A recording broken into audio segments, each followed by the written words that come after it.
I actually just thought of a few add-on things that I wanted to mention in relation to this, but also just in relation to homeschooling in general.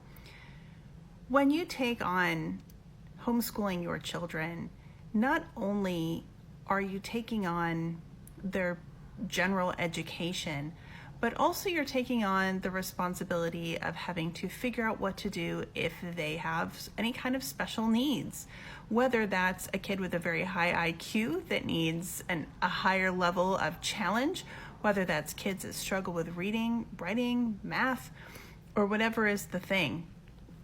But what I want to say here is just that your willingness to have continuing education for yourself is really important. And I know that probably feels hard to think about when you're already kind of struggling with, how do I do all these things that I've already got to do? But you have to find a way. And it doesn't mean that you personally have to be an expert at all the things. It doesn't mean you personally have to mitigate all the things, but you do have to help find the way, whether you're paying a tutor or getting special therapy or implementing something at home or asking a friend or relative for help. You've got to be willing to do it. And so I just want to encourage you to make your own continuing education as a home educator a priority, because it really is important.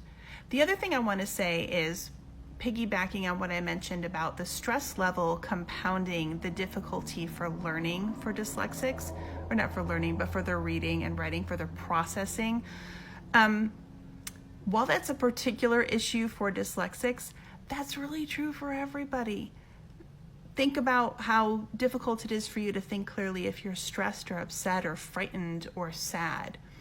And so I really want to encourage you to keep this in mind through your homeschool days.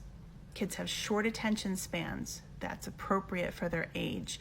They need breaks. They're not machines.